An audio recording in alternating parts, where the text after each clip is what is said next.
नमस्कार मित्रांनो, मी श्री. मित्रांनो, आज गीता जयंती.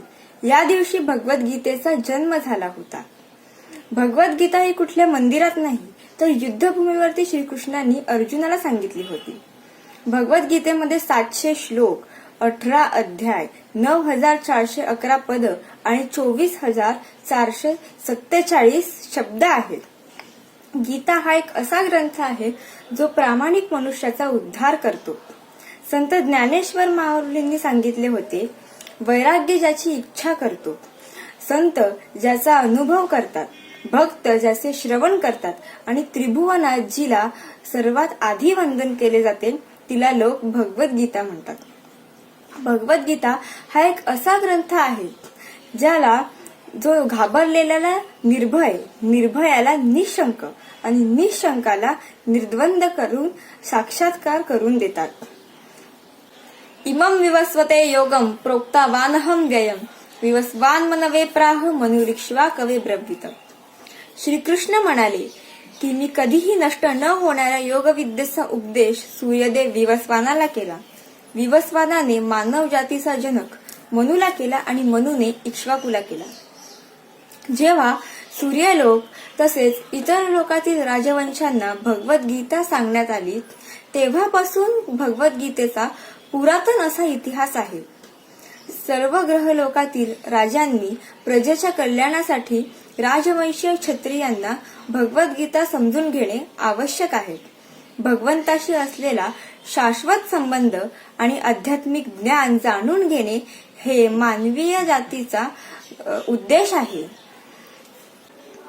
सर्व राजांचे तसेच ग्रहलोकांचे शासनाध्यक्ष आपल्या नागरिकांसाठी आध्यात्मिक ज्ञान, शिक्षण, संस्कृती आणि भक्तीद्वारे प्रदान करण्यासाठी भगवद्गीतेचाही उपदेश घेतला जातो. भगवद्गीता वाचल्याने आपले अज्ञान दूर होते. भगवद्गीतेमध्ये खूपच ज्ञान आहे आणि हे ज्ञान प्रत्येक मनुष्याला मिळावे असे मला वाटते.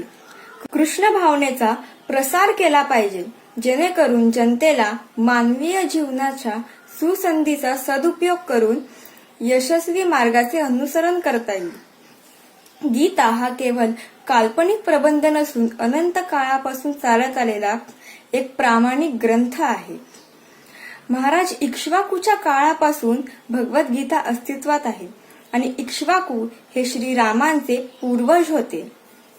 12,04,00,000 वर्षांपूर्वी श्रीकृष्णांनी सूर्यदेव विवस्वानाला भगवद्गीता सांगितलेली.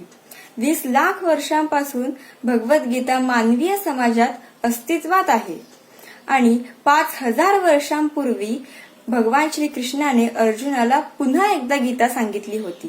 गीता ही वेदांत समान आहे आणि ती भगवंतांनी सांगितली असल्यामुळे त्याच्यातले ज्ञान कधीही न संपणारे आहे. इदं तु ते गृह्यतमं प्रवक्ष्याम्य न सूयवे ज्ञानं विज्ञान सहितं यज्ञात्वा मोक्षसे शुभात. श्रीकृष्ण म्हणाले, हे अर्जुन, तू माझा कधीही मत्सर न करत असल्यामुळे मी तुला हे परम गोपनीय ज्ञान तथा याची अनुभूतीचे ज्ञान मी तुला प्रदान करतो. हे जाणल्यावर तू भौतिक अस्तित्वाच्या सर्व दुःखातून मुक्त होशील. भगवद्गीतेचा पहिला अध्याय म्हणजे ग्रंथाचा जवळजवळ उपोद्घात. दुसऱ्या आणि तिसऱ्या अध्यायामध्ये वर्णिलेले जे आध्यात्मिक ज्ञान आहे त्याला गृह्य ज्ञान असे म्हटले जाते. 7व्या आणि 8व्या अध्यायात चर्चा केलेले विषय ते विशेष करून भक्तीवर संबंधित आहेत. ते ऐकून मनुष्य कृष्ण भावनेत प्रबुद्ध होतो, म्हणून या ज्ञानाला गृह्यतर ज्ञान असे म्हटले जाते. परंतु 9व्या अध्यायात अनन्य विशुद्ध भक्तीचे निरूपण केले आहे. भगवद्गीता वाचल्यावर समजते की भक्तिमय सेवेचे 9 प्रकार आहेत: श्रवण, कीर्तन, स्मरण, पादसेवन, अर्चन, वंदन, सख्य, दास्य आणि आत्मनिवेदन. भगवद्गीता वाचल्यावर मनुष्य श्रीकृष्णांना तत्वतः जाणू शकतो. कृष्णाला जाणणे हे जीवनाचे ध्येय आहे आणि मनुष्य जीवन ही कृष्णाला पुन्हा प्राप्त करण्याची एक सुसंधी आहे आणि ते कृष्णाला जाणल्याशिवाय शक्य नाही. श्रद्धावान श्रूयश्च शृणुयादपि यो नरः सोपी मुक्त शुभान लोकान प्राप्नुयात पुण्य कर्मणा. जो मनुष्य श्रद्धेने तथा द्वेष न करता भगवद्गीतेचे श्रवण करतो तो सर्व पापातून मुक्त होतो आणि पुण्य जीव जिथे निवास करतात त्या ग्रहलोकाची त्याला प्राप्ती होते. म्हणजेच एखाद्या मनुष्याने जर मनापासून भगवद्गीतेचे श्रवण केले तर तो निश्चितच सर्व पापांपासून मुक्त होईल आणि पुण्यात्मा ज्या ग्रहलोकावर निवास करतात ते ग्रहलोकही त्याला प्राप्त होईल. यत्र योगेश्वरः कृष्णो यत्र पार्थो धनुर्धर तत्र श्री विजयोर्भूती ध्रुवार नीती मती मम. जिथे योगेश्वर कृष्ण आणि धनुर्धर अर्जुन आहेत तिथे निश्चितच विजय, ऐश्वर्य, सामर्थ्य आणि नीती आहे. भगवद्गीतेची सुरुवात धृतराष्ट्रांच्या प्रश्नाने झाली. त्याला वाटले की द्रोणाचार्य, भीष्म, कर्ण यांसारख्या महान योद्ध्यांद्वारे माझा पुत्र विजयी होईल. परंतु अर्जुनाच्या पक्षात श्रीकृष्ण होते आणि जिथे श्रीकृष्ण असतात तिथे विजय निश्चितच असतो. अनेक लोकांना वाटते की भगवद्गीता युद्धभूमीवरती झालेली एक साधारण चर्चा आहे, सामान्य गोष्ट आहे. पण भगवद्गीता ही सर्वश्रेष्ठ नैतिकतेचा उपदेश आहे आणि भगवद्गीतेचा उपदेश म्हणजे सर्वश्रेष्ठ धर्म आणि नैतिकतेचा मार्ग आहे. भगवद्गीता म्हणजे श्रीकृष्णाविषयी ज्ञानाचा भंडारा आहे. भक्ती आणि ज्ञान याचा सर्वश्रेष्ठ मार्ग म्हणजे भगवद्गीता.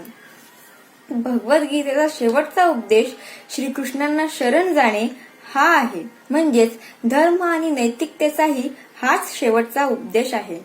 भगवद्गीता वाचल्यावर आपल्याला समजते की आत्मसाक्षात्कारासाठी ध्यान आणि ज्ञान हेही दोन मार्ग आहेत, परंतु श्रीकृष्णाला शरण जाणे हा एक सर्वोत्तम मार्ग आहे.